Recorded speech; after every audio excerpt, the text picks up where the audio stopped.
Благодарам многу. Пред да влезам овдека во салата, една стара другачка од граѓанското движење ми вика: пак сами на себе ќе се зборуваме. Меѓутоа, јас си викам, ама некако ова сами себе се зголемува. Порано тоа себе беше малку потесно, сега веќе е нешто поголемо и тоа веќе дава навистина надеж. И јас затоа сакав да кажам 2-3 збора за тоа кои се тие предуслови за поголемо граѓанско општество, затоа што тоа очигледно ни станува рак рана на она што представува воопшто демократско структурирање во Македонија. Сите кога ќе кажеме граѓанско учество и слично, прво помислуваме на слободата и најверојатно слободата е она без што граѓанското учество не може да се оствари, меѓутоа секој од нас кога ќе каже слобода, мислам дека подразбира многу различни нешта под тоа. Ние така си земаме здраво за готово дека кога ќе кажеме слобода, апсолутно сите се за слобода, сите сакаат да живеат во слобода, сите ги сакаат елементите на слобода и тоа е нешто неспорно и тоа е нешто за што не треба да се зборува. Меѓутоа, напротив, јас мислам дека многу треба да зборуваме за слободата, затоа што мислам дека ги пропуштаме оние основни параметри на слободата, а тоа е она што ги спречува граѓаните на вистина активно да се вклучат во процесите на одлучување. Првиот елемент на слободата е почитување на различноста. И тука сите викаме, о, да, сигурно сите ги почитуваме разликите, меѓутоа многу често она што представува почитување на разликите е право да си бидеш различен за по дома. Не сме спремни да ја прифатиме различноста за надвор. Не сме спремни да видиме двајца мажи како си се држат за рака овдека и како се бакнуваат. О, па нека се тргнат на страна, што има овдека сега пред очите на сите тоа да го прават. Значи, различноста ја сваќаме како нешто кое што е дел од приватноста, а не дел од јавноста. Меѓутоа, се додека некој повикува на униформност, се додека некој повикува ајде да тргнеме сите во еден глас, сите во еден чекор, сите за една цел, нам треба да ни се пали црвено светло. Имаме проблем, не сме го остварили оној основниот параметар на граѓанското учество и основен параметар на слободата, а тоа е прифаќање на различноста. Вториот елемент на слободата е право да се искаже мислењето. За тоа многу се зборува во последно време. Сите сакаат и тврдат дека го искажуваат своето мислење, меѓутоа и тука имаме една, како се вика, квака 22. Многу е лесно, многу е едноставно и многу гласно го искажуваме мислењето кое што го споделуваме со поголем број луѓе. Многу е лесно да кажеш што мислиш, тогаш кога како тебе мислат многумина други, кога имаш грб зад себе.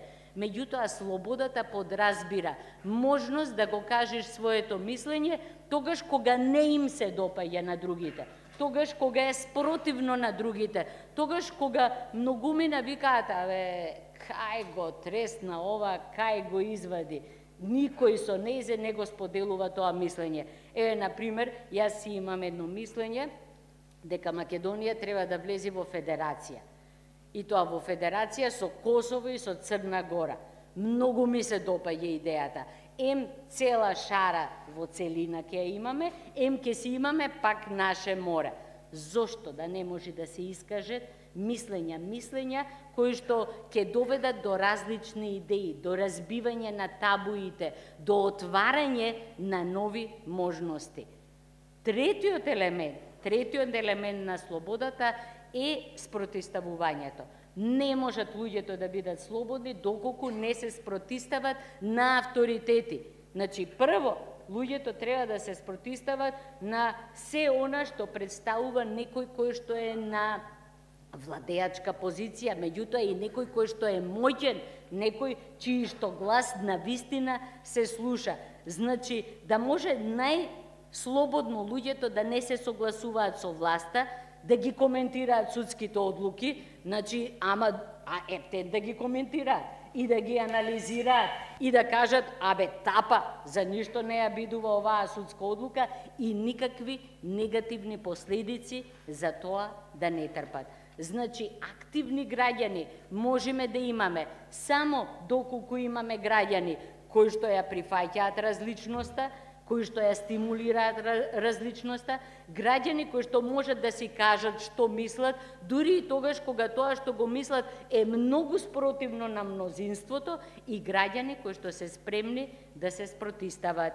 И дефинитивно мислам дека ова е нешто што треба да го негуваме од најмали нозе. Значи, од најмали нозе ние не смееме да го спречиме она што представува нормала кај децата да се спротистават на авторитетот, да отвараат забранети врати и пред се да гризат од забрането овошје, посебно ако тоа е јаболко на знеењето. Значи, она што јас мислам е дека треба да почнеме од образованието.